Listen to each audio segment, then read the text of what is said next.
Lepo zdrav, Sebastian. Zdravo, lepo zdrav vsem poslušalkam in poslušalcem Radia Brezje. Pozdravljen. Sebastian, kako je kaj? Pa odlično, jaz sem perfektno, pa pri vas? Pri nas vse po starem, vse odlično, Sebastian, sicer pa govorimo danes torej o tvojem najnovejšem singlu Ne muči me s poljubi. Kaj bi lahko kaj več povedal o tej skladbici? Kaj več, pesmi, mislim, da je že v uvodu bilo povedano, vse kar je bistveno, predvsem je to mogoče malenkost odmika od glasbenega ustvarjanja, ko so ga ljudje vajeni od mene, ker smo bili vedno res skoncentrirani na moderno produkcijo, na moderne ritme, na trende, ki so se pojavljali v svetu. No, z projektom Sebastian Live pa smo zadevo nekoliko za ta hip obrnili na varianto pač živega izvajanja, živih inštrumentalov, žive glasbe in tako naprej, tako da smo se res zelo potrudili, da smo naredili res udarno poletno pesem skupaj z ekipo All Inclusive, to je pač en band, ki pregrava res sami kvalitetni glasbeniki, pregravajo slovenske in hrvaške in tuje hite. To so Anže Langus, ki je odigral bas kitare, potem Jure Rozman, ki je odigral bobne, in Boštjan Grabnar, ki je potem seveda naredil celoten aranžma, pa Franci Zabukovec, ki je posnel prave kitare. Teda, meni je to velik izziv, še vedno bo projekt Sebastian tekel, ampak se bo zadeva nekoliko mogoče prepletala.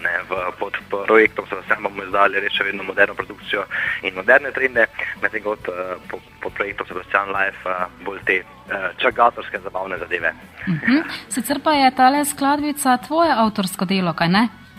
Ja, jaz v zadnjih 5 letih, kolikor glasbeno ustvarjam, v bistvu bo zdaj 13 septembra bo 10 let, ampak sem v prvem obdobju nekako bil bolj izvajalec, ne toliko avtor. No, potem se pri meni neka žilica, neka čakra sprostila in sem začel svoje pesmi pisati tudi sam, ker sem jih kar nekaj napisal v vseh tih letih. In od takrat, pišem sam svoje pesmi, da sem avtor tudi tukaj, pri tej pesmi Ne muči me s poljubi, sem avtor glasbe in besedila. Aranžma sem pa tudi tokrat zaupal pa seveda Boštjanu Grabnarju, ki je, mislim, da z vsemi svojimi referencami en izmed najbolj prodornih in uspešnih aranžerjev v Sloveniji. Tako je. Sicer pa, kolikor mi je znano, tudi sodeluješ z pevko Alijo v zadnjem času, kaj ne? Ja, ravno prejšnji teden, ravno to nedeljo po noči, smo se vrnili iz Rovinja, natačne Crvenega otoka, ker so za Alijo in skupaj z agencijo Kompas nekako smo organizirali pevsko-plesne delavnice za vse otroke in za tiste, ki so si pa želeli plesati in peti, tudi odrasle.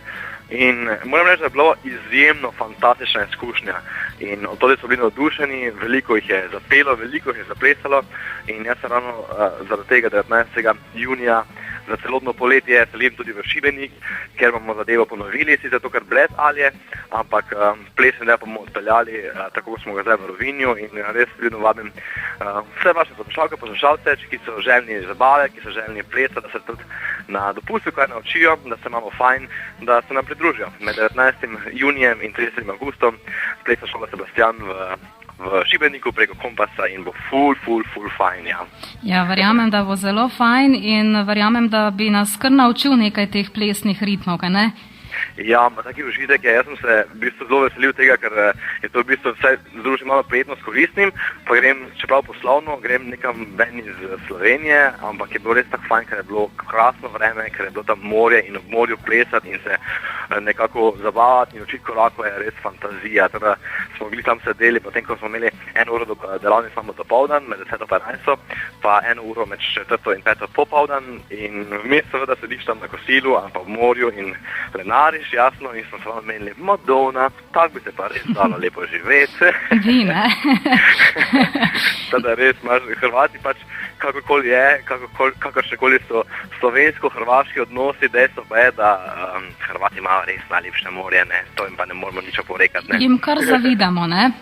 Ja, res je fantazija, no, spravim, jaz bi še kar ostal doli, čeprav se zdaj začelo malo grše vreme, tako da smo res prave dni ulovili, pa se že ful veselim tudi ravno za tega poletja, ker bom v bistvu prvič tak, da bom celotno poletje na morju in res se ful veselim, da srečam čim več mladih in mladih po srcu, da se bomo imeli pač fajn, ne, tam, kjer je pač to najlepše, valjda, ob vodi in ob soncu.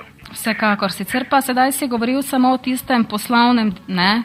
Mene zanima pa, kdaj si boš ti privoščil kakšen privat dopust potem?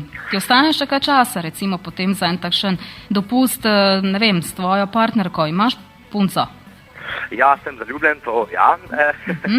In tudi zelo dosti potujem, ampak o tem, kaj dosti ne govorim, ker ponovadi so te zadeve, ki jih pač nekako ohranim za sebe. Meni je ful fajn govoriti o sem, pa mi ni panike, ampak res drugače pa čez leto zelo veliko potujem, pa so to razne lokacije. Meni je pa zelo draga mi je Barcelona, dosti krat grem v London, ampak tudi tu vedno pač nekako združujem, nekako prijetnost koristim in grem tudi na kakšne izobraževanja, na kakšne plesne delavnice, na kakšne pevske workshope in tako naprej. Tako da nikoli ne grem čisto privat. Je pa tako, da pač moja muzika in moje vodenje in plesna šola in tako naprej, to je v bistvu čisti moj užitek. Jaz ne gledam na to kot na neko delo ali pa neko službo, ampak pač čisto preprosto na eno srečo, da lahko res živimo od tistega, kar me res maksimalno veseli. Tako da vem, da nimam vsi te sreče, ampak meni je res super fajn in kadarkoli delam, sploh ne gledam tega kot na neko ne vem, delovni čas. No, na neko obveznost, ne? Ja, ni tak, ne. Dveh ponoči še včasih sedem za računalnik in grem kaj delati ali pa grem pisati kakšne pesme, ki tako večinoma nastajajo po noči, tako da ne znam se predstavljati, da bi nekdo, ne vem, ob dveh po noči šel v svojo službo, ne. Mislim, so zelo redki, tako da tak je glede mojega razmišljanja okoli tega mojega dela. No, sicer pa, kot si že omenil, ne govoriš rad o privatnem življenju, ampak mene vseeno zanima, ko bo prišel tisti čas, ko se boš ti poročil, ne?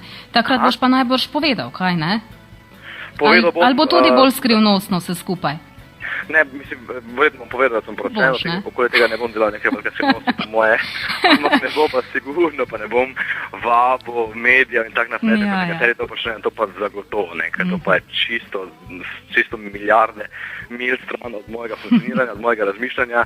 Meni je pač res moj svet in moje 4 stene so mi zlata vredne in tukaj si polnim baterije in uživam in sem čisto sproščen za tega, da potem lahko svoje delo in to, kar pač delam, upravljam s takim veseljem in s takim užitkom in tako sproščenjem, kot to počnem.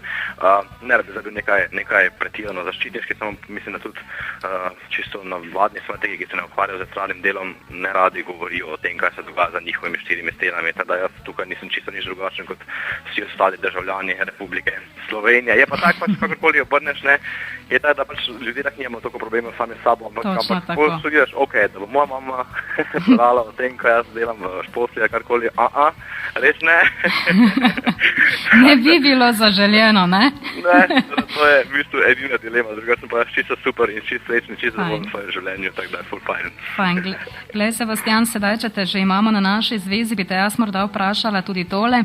Naši poslušalci te lahko tudi spremljajo na televiziji in me zanima, recimo, te televizijske vode pa glasba, kaj recimo ti je bolj pri srcu? Jaz verjamem, da boš ti sedaj rekel glasba, ne? Ampak recimo, če te takole vprašam, na odru verjetno nimaš več kaj dosti treme, ne? Kako je pa to pred televizijskimi zasloni? Ne, na odru res, kar se glasbe tiče, se ne bi mogel čisto odločiti, katero mi je bliže, ker mi je oboje, prvo to, da se mi zdi, da je oboje zelo tesno povezano, drugo pa res v obojem maksimalno uživam. Mogoče mi je zdaj vodenje, muziko kot tako imam zelo naštudirano in vem, kak laufa, vem, na koga se obrniti in se stvari že nastavljene, ker pač dejstvo je, da septembra se pravim bo 10 let, odkar sem v glasbi in tukaj so stvari zelo veš pač, kak početi, kam se obrniti, kak pa kaj narediti. Medtem ko v televizijskih vodah je to še vedno bolj neraziskan teritorij, kar se mene tiče in mi je zaradi tega tudi pač velik izziv. Je pa res, da pač oboje se pravim zelo povezano, pri obojem gre za neko nastopanje, ne gre za pač da bi zdaj to neka velika filozofija za vsem skupaj, ampak enostavno za neko užitek, da pač zadevo izpelješ tako, da bo ljudem zanimiva. Tako da Riča Preproga s Sebastianom na televiziji RTS, vsak petek, ob 8 jo lahko gledate, je en tak projekt, ki mi je bil ponujen z njihove strani in v katerem sem se res takoj našel, ker sem nekako vedno vedel, da bi rad in pel in nastopal ob najširšem pomenu besede. Tako da moram priznati, da oboje jemljem kot enakovredna dva otroka, no, če bom tako rekel. Ja, upamo, da boš jih imel tudi kdaj takole, ne? Ja, upamo, da ja, ne. V redu. Tega problema okoli tega. V redu, Sebastian. Hvala lepa za tale pogovor. Mi ti seveda celotna ekipa Radia Breze želimo veliko uspehov še naprej na vseh področjih, na katerih si aktiven in upam, da se tudi kaj ne samo slišimo, ampak tudi kaj vidimo v našem studiu, ne? Z veseljem, kadarkoli, hvala tudi vam, veliko sreč tudi vam, vas kar precej spremljam, ker sem dosti pri mami in mama radija ogromno posluša in ponavadi ima na vašo radijsko postajo preklopljeno, tako da kar tak naprej, ne. Krasno, naj mama tudi kdaj pokliče, ne? No, ti rekel. V redu, Sebastian, hvala lepa in lepo se mej. Z veseljem, lahko tudi vam. Srečno, adijo.